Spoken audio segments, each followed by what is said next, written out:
The Panther's Letdown. Why the legendary 75mm gun didn't live up to the hype. It's World War II, and the roar of tanks echoes across the battlefields of Europe. Among them is the German Panther, Panzerkampfwagen V, a tank that's gone down in history as one of the war's heavy hitters. With its sleek design, thick frontal armor, and a 75mm KWK-42L/70 gun that could punch through almost anything, the Panther was supposed to be Nazi Germany's ultimate weapon. Designed to counter the Soviet T-34, it promised to dominate the battlefield. But here's the kicker. Its gun, despite its fearsome reputation, often fell short in the heat of battle. Why? From technical flaws to economic woes and human errors, the Panther's gun faced challenges that kept it from being the war winner Germany hoped for. In this massive exploration, we'll uncover 10 key reasons why the Panther's gun didn't deliver, weave in some economic analysis, and share my thoughts on what went wrong. For our American readers, we'll also compare the Panther to U.S. tanks like the M4 Sherman to give you a familiar perspective. So, grab a coffee, settle in, and let's dive into this epic tale of steel, fire, and ambition. Chapter 1. The birth of the Panther, a response to the Soviet T-34. Imagine it's 1941. Nazi Germany's blitzkrieg is tearing through the Soviet Union, but then, bam! They run into the Soviet T-34. With its sloped armor, decent speed, and 76mm F-34 gun, the T-34 was a wake-up call for the Germans. Their Panzer III and IV tanks, with their shorter-barreled guns, couldn't keep up. So, German engineers at MAN scrambled to create a new tank, the Panther. The Panther was meant to be the perfect blend of firepower, armor, and mobility. Its 75mm KWK-42L/70 gun, designed by Rheinmetall, was a beast. With a barrel over 17 feet long and a muzzle velocity of up to 3,067 feet per second, it could pierce up to 5.5 inches of armor at 1,000 yards with armor-piercing rounds. That's some serious punch. But even at the design stage, cracks started to show, issues that would haunt the Panther in battle. My take: why stick with a 75mm gun when the Tiger I had an 88mm? It might have been a cost-saving move or a way to streamline production, but this choice limited the Panther's versatility, especially against non-armored targets like infantry or bunkers. For American readers, think of it like choosing a .308 rifle over a .50 cal. It's powerful but not always the right tool for the job. Chapter 2. The KWK-42L/70. A technical marvel with hidden flaws. The KWK-42L/70 was a masterpiece of German engineering. Its long barrel and powerful propellant charge made it one of the deadliest tank guns of the war, even outshining the Tiger I's 88mm KWK-36 in terms of armor penetration. But like any high-tech gear, it had its downsides, which became painfully clear in combat. 2.1. Weak high-explosive power.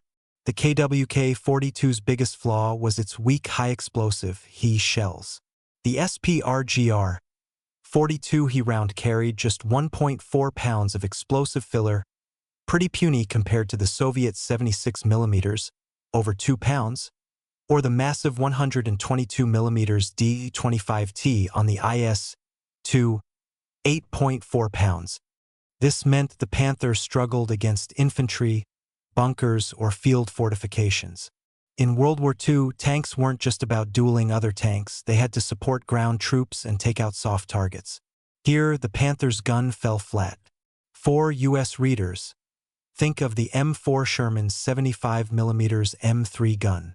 It wasn't the best at piercing heavy armor, but its He shells were great for blasting pillboxes and infantry.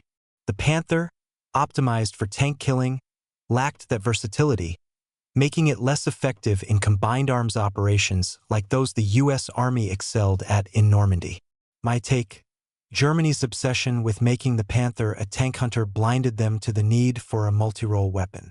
In a war where flexibility was key, this was a costly mistake. The Panther's Letdown. Why the legendary 75mm gun didn't live up to the hype. Chapter 3. The long barrel, both a strength and a weakness. The KWK-42's 17-foot long barrel was key to its armor-piercing power, but it was a double-edged sword. In tight spaces like city streets or dense forests, that long barrel was a liability. It could get caught on buildings, trees, or rubble, making the Panther clumsy in urban combat or rough terrain. Compare that to the US M4 Sherman or Soviet T-34, with their shorter 75mm and 76mm guns, which were much nimbler in close-quarters fighting. Historical example. During the Battle of Aricourt in 1944, U.S. Sherman crews used the terrain to outmaneuver Panthers, exploiting their long barrels and poor maneuverability in the foggy, hedgerow-filled French countryside. The Shermans, with their compact guns, could navigate tighter spaces and land critical hits. Call to action. What do you think about the Panther's design trade-offs? Would a shorter barrel have made it a better tank? Drop your thoughts in the comments and hit that subscribe button for more World War II breakdowns. Chapter 4: Germany's Economic Struggles and Their Impact.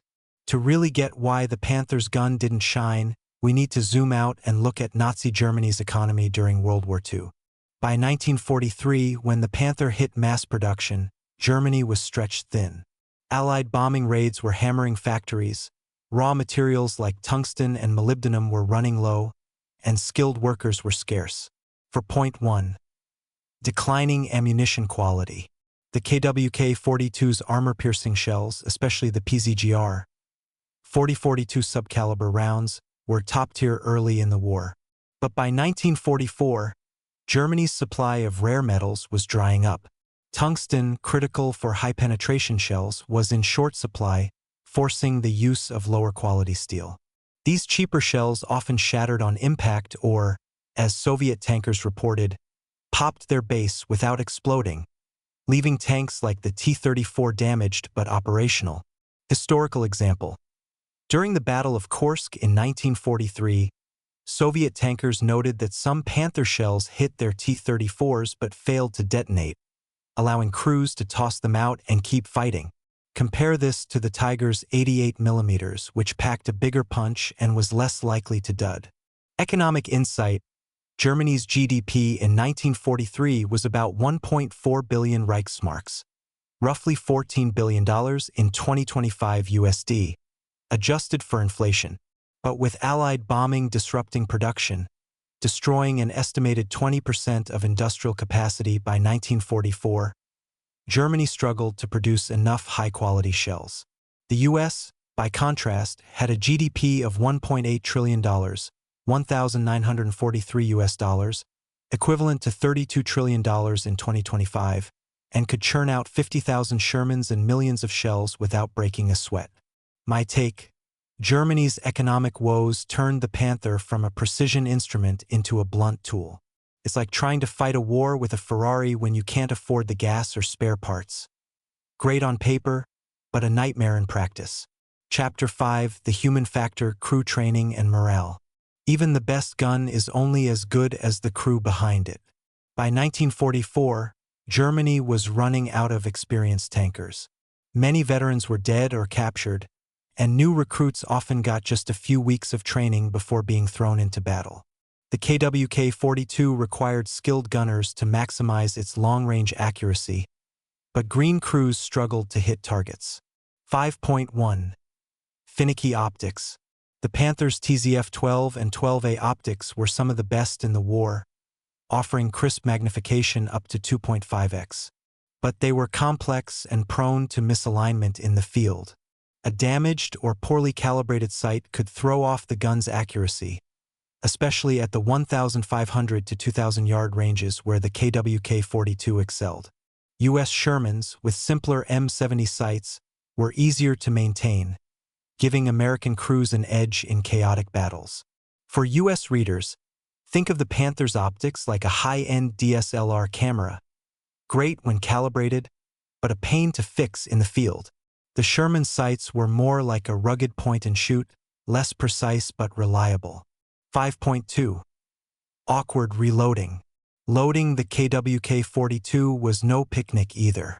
The 75mm unitary rounds were long, over 2 feet, and heavy, and the gun's muzzle brake got in the way. Loaders had to awkwardly maneuver each round, reducing the fire rate to about 6 to 8 shots per minute. Compare that to the Soviet T-34-85, where experienced crews could manage similar rates with less hassle, or the M4 Sherman, which could fire up to 10 rounds per minute. Historical example. In the Battle of the Bulge, 1944, Panther crews struggled to maintain a high fire rate in the snowy, cramped Ardennes, allowing U.S. tankers to outpace them in close-range firefights. My take. The Panther's gun demanded a crack crew, but Germany didn't have enough of them. It's like giving a rookie chef a gourmet kitchen. They might have the tools, but they need time to master the recipe. Chapter 6. Tactical Limitations and Vulnerabilities. The Panther was a beast on open plains, where its gun could snipe enemies from a mile away. But World War II battles weren't always fought in wide-open spaces. Urban combat, dense forests, and muddy fields exposed the Panther's weaknesses. 6.1. Weak side armor. The Panther's frontal armor was a beefy 3.1 inches at a 55-degree slope, making it tough to crack head-on. But its sides and rear were just 1.6 to 2 inches thick, easy prey for flanking enemies. Soviet T-34-85S and American Shermans used hit-and-run tactics to target these weak spots, turning the Panther's firepower into a moot point if it couldn't maneuver. Historical example.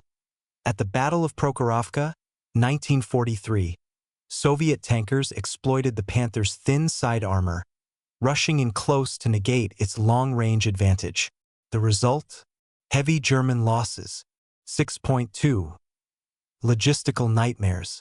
The Panther's Maybach HL-230P30 engine guzzled 185 gallons of fuel and was a pain to repair. By 1944, Germany's fuel supplies were critically low, down to 1.2 million barrels per month compared to the U.S.'s 20 million. Spare parts were scarce, and many Panthers were abandoned due to breakdowns rather than enemy fire. For U.S. readers, imagine trying to keep a fleet of high-maintenance muscle cars running during a gas shortage. That's what Germany faced with the Panther. Meanwhile, the U.S. churned out Shermans like Ford Model Ts, simple, reliable, and everywhere. Call to action. Could better logistics have saved the Panther? Share your thoughts in the comments and subscribe for more World War II deep dives. Chapter 7. New Rivals on the Battlefield. By 1944, the Panther faced stiffer competition. The Soviet T-34-85 and IS-2, along with upgraded Allied tanks, closed the gap in firepower and armor. 7.1. T-34-85. The T-34-85, with its 85mm ZIS S-53 gun, could penetrate the Panther's frontal armor at 500 yards. Its simpler design and mass production, 22,000 units, made it a constant threat.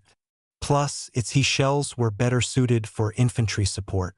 7.2. IS-2. The Soviet IS-2 was a game-changer. Its 122mm D-25T gun could smash through the Panther's armor at 1,500 yards and devastate fortifications with its he shells.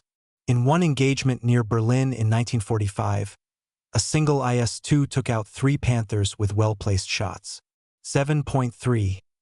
M4 Sherman.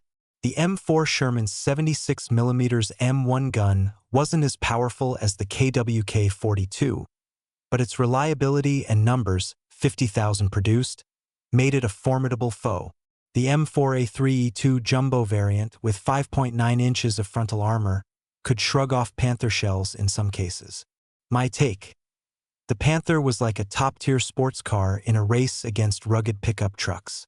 It had the edge in a straight line, but the competition was tougher and more adaptable. Chapter 8. Economic Analysis. Why the Panther was a burden. Let's talk numbers. Producing a Panther cost about 117,100 Reichsmarks, roughly $1.2 million in 2025 USD. Compare that to the T-34, 70,000 Reichsmarks equivalent, or the Sherman, $50,000 in 1943 USD. Germany's economy was crumbling under Allied pressure, with industrial output dropping 30% by 1944. Meanwhile, the US and USSR outproduced Germany 3-1 in tanks. Economic insight: the US spent 21% of its GDP on the war effort in 1944, compared to Germany's 70%. This allowed the Allies to flood the battlefield with tanks, planes, and supplies, while Germany struggled to keep its Panthers fueled and armed. My take: the Panther was a high-stakes gamble that Germany couldn't afford. It's like betting your entire savings on a single stock. Bold, but risky when the market's crashing. Chapter 9: Myths versus Reality. The Panther is often called the best tank of World War II. But that's a stretch. Its debut at Kursk in 1943 was a disaster. 160 of 200 Panthers broke down, many due to engine or transmission failures. While aces like Ernst Barkmann racked up kills, 9 Shermans in one battle. These were outliers. The Panther's complexity and logistical demands outweighed its strengths. For U.S. readers, think of the Panther as a prototype supercar, impressive specs, but not ready for mass production. The Sherman, meanwhile, was the reliable workhorse that won through sheer numbers. Chapter 10: Lessons for Today. The Panther's story is a cautionary tale about over-engineering. Modern tanks like the German Leopard 2 or the US M1 Abrams balance firepower, armor, and reliability in ways the Panther couldn't. The lesson: technology is only as good as the infrastructure and people behind it. My take: the Panther was a glimpse of the future, sloped armor, high-velocity guns, but it was born in the wrong war.